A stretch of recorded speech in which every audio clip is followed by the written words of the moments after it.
go through that again, and Kelly, just kind of talk about Coveo, how long you've been a partner, and your path to becoming a partner. Sure. Coveo's been in business since actually 2005. We've been a partner of Salesforce since 2012. And I would say that the decision to become a partner had a lot to do with us wanting to get to the cloud. So we were an on-prem software provider, both from a technology point of view and a business model perspective. And we viewed the Salesforce ecosystem as a way to sort of accelerate our race to the cloud. And we really had a great experience with that. We had an opportunity to really engage at the product management level within first the Service Cloud organization. There was a really great synergy there, and a desire to bring a better total solution to the Service Cloud customer base. That was really our first sort of dip into the pool.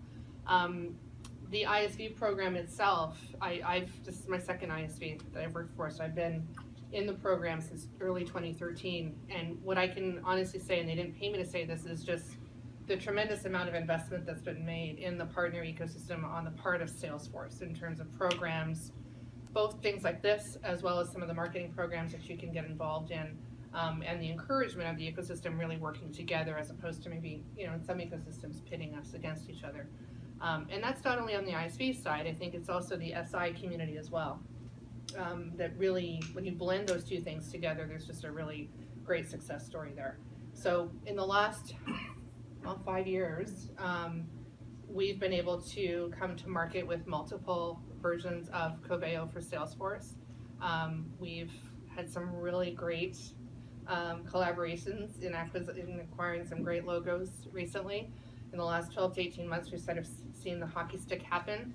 And now we're actually looking at extending our reach further into the customer base by launching an easier access product. So sort of try and expand or land and expand kind of model, which is really, again, getting really great reception from the ecosystem.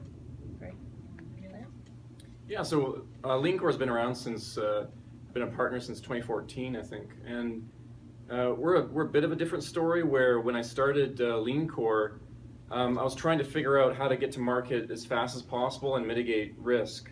And I wanted a partner I could actually make a big bet on. The bet would be on basically two axes. One is I need help in my go-to-market, and the other is I needed a true platform as a service type environment to build my application on. So that mitigates the technical risk going to market, and then actual sales and marketing risk having that partner. And I did a lot of research with different companies, Microsoft, Oracle, other types of companies and different platforms, and both from a technology standpoint and the programs, the ISV programs they had, Salesforce did, it wasn't even a comparison. So back in 2014, I started as a partner, and similarly, put my product management hat on, having launched more than 25 products over 2 decades. I've kind of figured out how to get right to the nitty-gritty on how to steer Leankor and its product roadmap in different phases of Leankor's growth.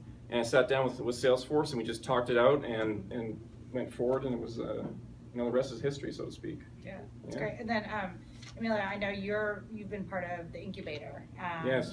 As part of your partnership. So why don't you talk a little bit about that and how that experience has been? Yeah, so as a CEO of a company, you're always trying to figure out how to accelerate, and then once you figure that out, the next year you try and figure out, okay, how do I accelerate even faster?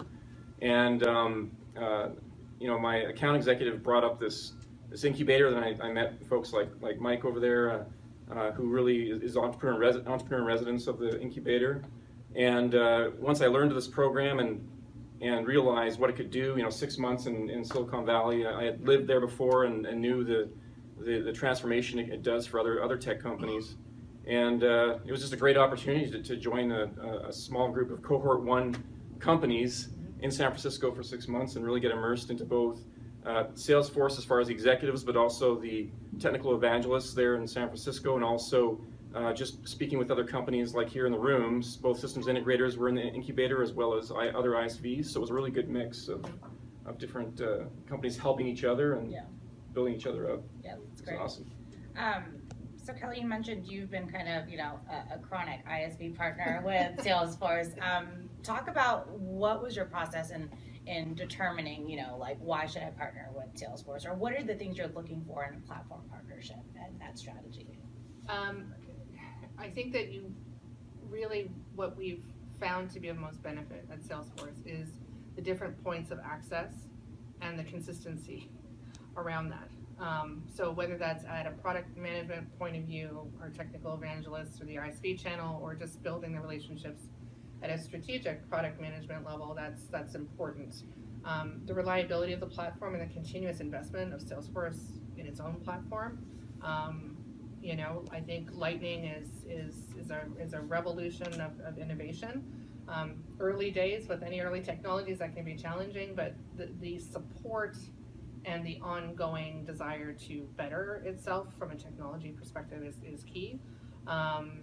And we also see, again, over time, we've seen a real maturing of the go-to-market support, right? I think that this program in particular, especially on the marketing side, has really come a long way, in the last, I would say, 2 to 3 years, significantly. So all those pieces clicking in together, and being a growing business, you're always evaluating ecosystem opportunities, but I think that we keep coming back to the Salesforce success model and continuing to reinvest there as opposed to making other choices.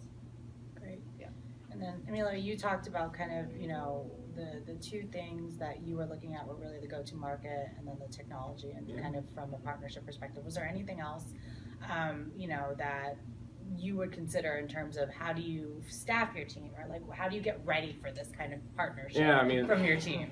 And back to talking about the different phases. I mean, when you're first trying to do a mapping of whether your product suite fits with all of Salesforce's platform, that's step one. You have more product managers involved and strategists, and if that's the founder, that's the founder. For larger ISVs in this room, you would bring in strategic directors or VPs of product management to really get your head around that.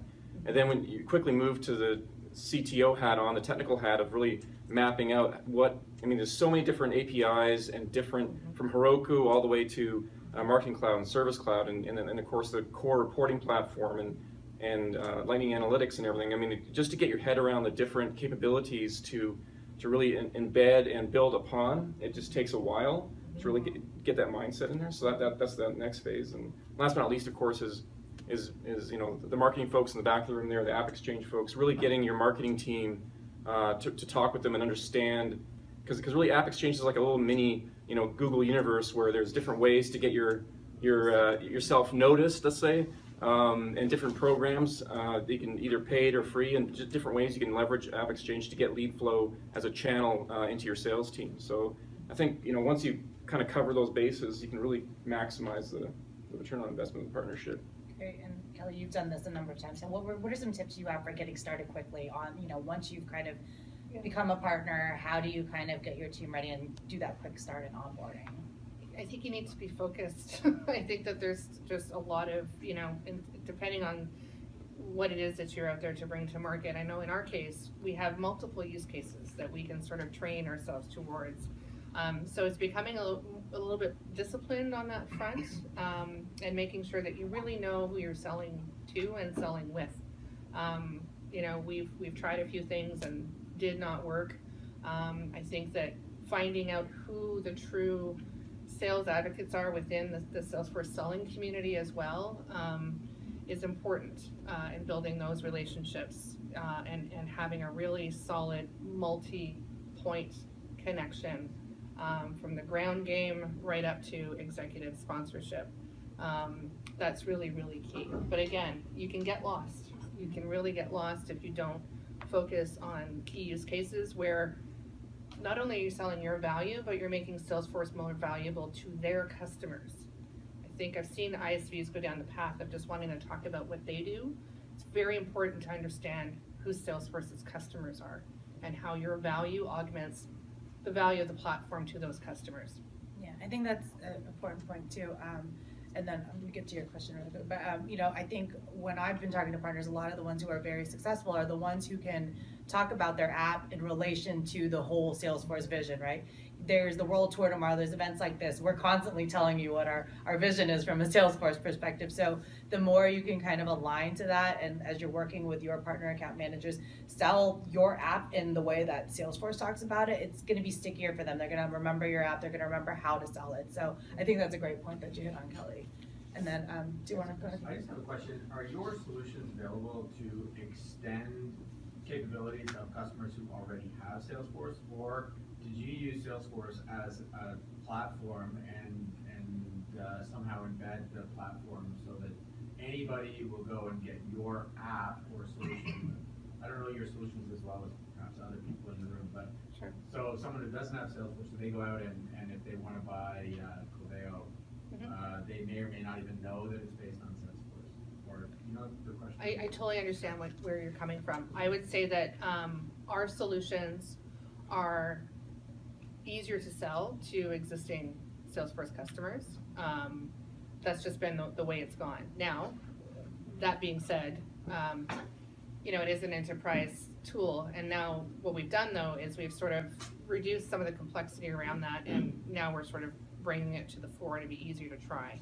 So if you're evaluating Salesforce, you could also evaluate Coveo reasonably well. But our model has been very much around the existing installed Salesforce customer. Salesforce. Correct. Yeah, in Leankor's case, it's probably right now 80-20, but we're trying to make it more 50-50, or 80%. We get a lead, and it's an existing Salesforce customer, and so we're seen as expanding the footprint.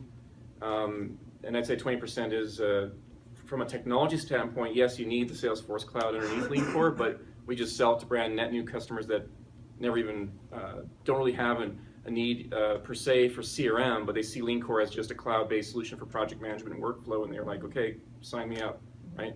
Because with the Salesforce platform, you take all the different 3- and 4-letter acronyms of security, and, Yes, you and do. especially in the U.S., everything from Yep. DoD to healthcare to financial services. You know, for us, it's just yep, tick, tick, tick, and off you go. No, go ahead. Yeah.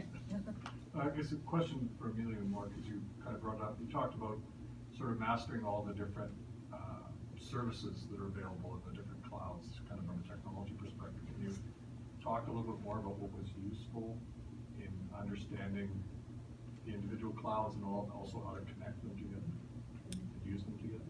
Yeah, I mean, there's a ton of, so I'll go on kind of 2 tracks. One is help yourself. There's tons of systems integrators that have been trained on how to help ISVs, and they'll be your expert guides.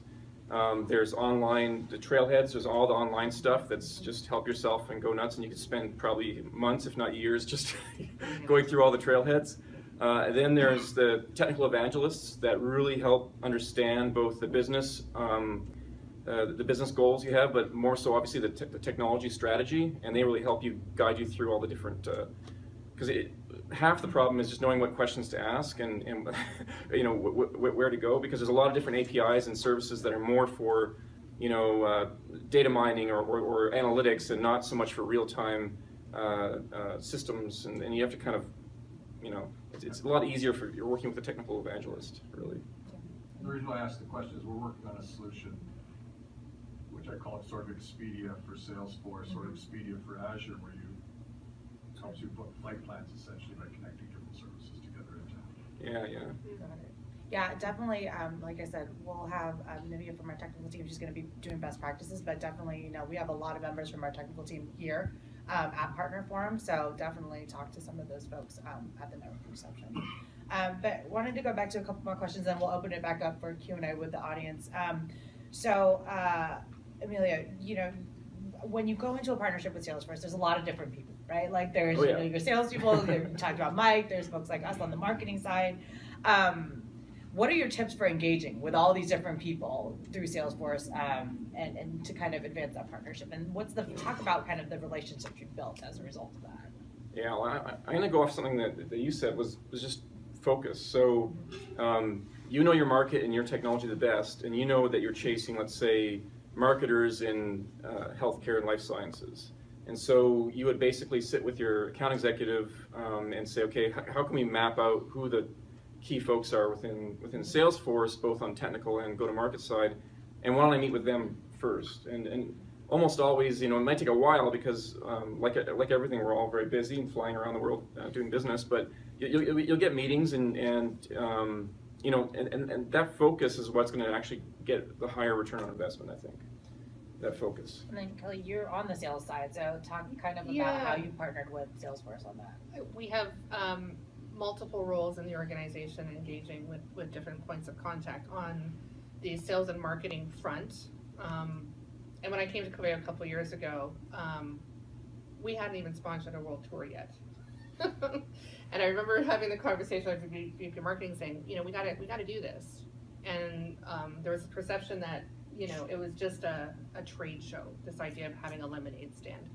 A lot of the marketing that Salesforce is doing is to their customer base. So once we got over that hurdle, our marketing team, we have actually a lead Salesforce line of business marketing person who reaches into the marketing organization to coordinate events and other programs.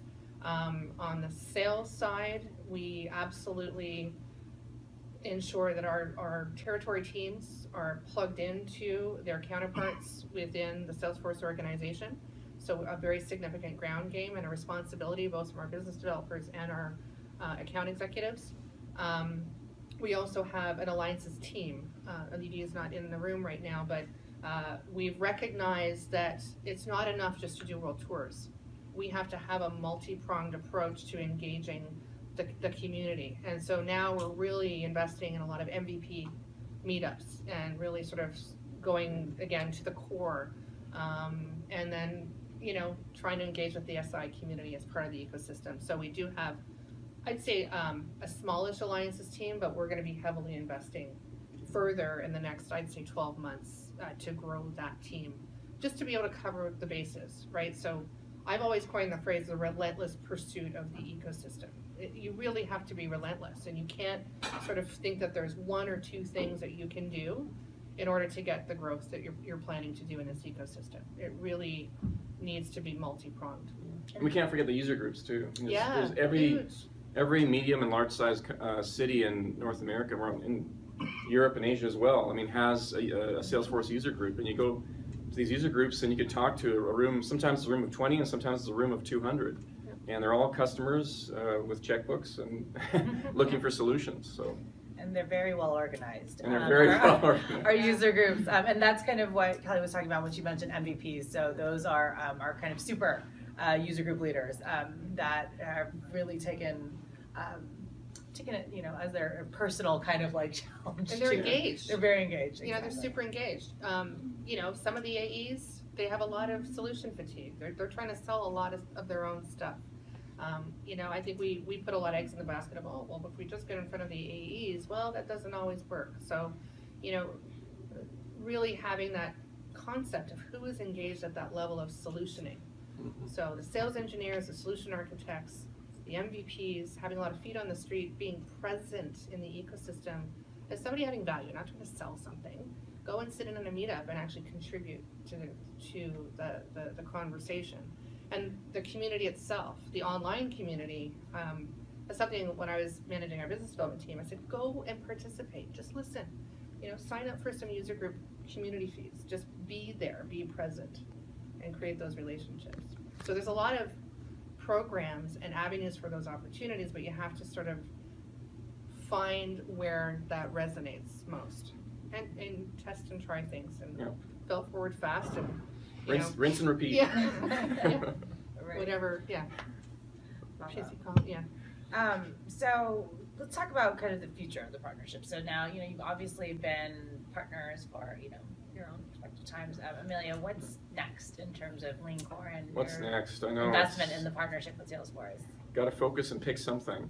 I think through the incubator in San Francisco, what we ran across was some really like minds in the systems integrator space. And one of the top 3 integrators in the world took a liking to Leankor, and what you'll find is there's a lot of integrators that are building these they're called full force certified platforms of intellectual property and software that they own. Then you have a Salesforce platform, and then they wrap their their services around it. Well, they'll partner with other product companies in the ecosystem and embed you in there as a solution set. So that's, I think, what's next. I think is trying to find leverage points where, 4 to 6 months of good effort, both on technical and biz dev, can then launch off into, a bit lower cost of acquisition of customers and a lot more leads. I always want lower cost of acquisition. Yeah, exactly. We're all working towards it. Yeah. Kelly, what about you? Very similar strategy. I think that the SIs are key, and trying to get into those solution blueprints, because that's how people want to buy stuff. Because on the flip side, I'm responsible for our Salesforce environment as a customer, and I'm always looking at trying to get more value out of this because we pay a lot of money for it. So that concept of coming to market with a solution for somebody who's is out there in the marketplace and wants to get more value out of their platform, you can't kind of do that on your own. So there's power in numbers in the ecosystem, finding complementary solution systems integrators, as well as other product ISVs, where there might just be a really cool go-to-market fit from a total solution perspective. Those are the types of conversations you want to be having, like today and tomorrow, right? Yep. I guess for both of you, because we don't have any of the large system integrators in the room, who are the better ones that you've found to work with? Oh, dangerous question. Better ones, yeah, define better. I mean, I think It's amazing. to me, obviously, there's a ton of them in this room, and there's gonna, there's some here in the room today. There's gonna be more at the networking reception. I think it's all about kind of what your goals are, right? Mm-hmm. There's a ton, our goal with our ecosystem is to give our customers choice, and then similarly with our partners, we have a ton of other SI partners for you to choose from. So I think it's really about kind of obviously use this too, right? There's other people who have worked with SIs. What's been their experience? Get that. Do your research, and kind of see what's the best fit for where you want to go. And understand their go-to-market, Right. right? I mentioned that earlier, this concept of understand how Salesforce is selling their stuff. Go and do your research on if it's the GSI is fine, but there's a lot of really great boutique shops that are doing really interesting, innovative work as well in this ecosystem. It tends to generate some really interesting, innovative, smaller partnerships as well. But understanding how they're going to market and if there's a synergy there in terms of that solution definition, that's really what you got to be talking through. So it isn't necessarily like the large Deloittes and those kinds of partners? Not necessarily. Again, they're tough, right? They're tougher to. Yeah, and I think you'll find that, for example, Accenture might be more adept at a certain vertical, like energy, than Deloitte might be more adept at CPG or other verticals, and you'll find them kind of clustering in certain industries, but their technical acumen is pretty on par, I think, and the value there.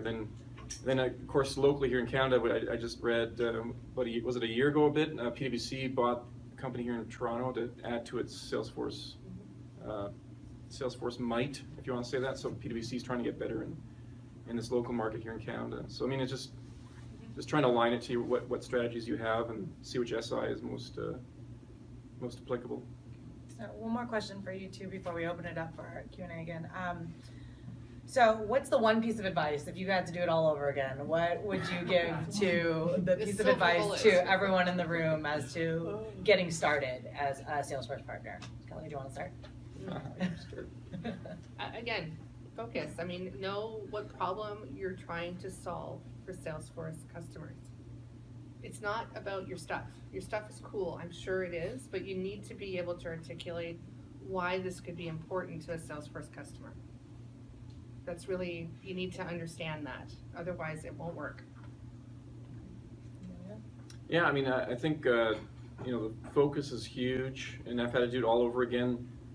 Maybe focus even more, and also always remember that especially when you're like a Leankor, where we're starting from nothing, where we're a startup starting from not even one line of code written yet.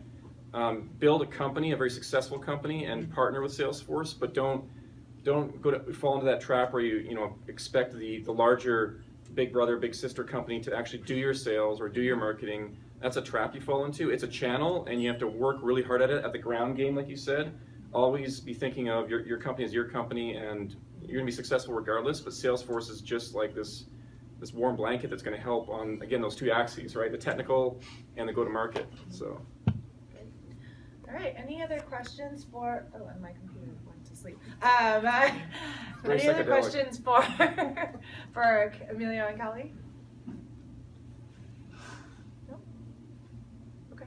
Great. Well, you can also ask them questions later, but thank you both for sharing your experience. Thank you. Again, we love having partners like you on board, and hope that we can, continue to share your stories. With that said, we're going to take a quick break.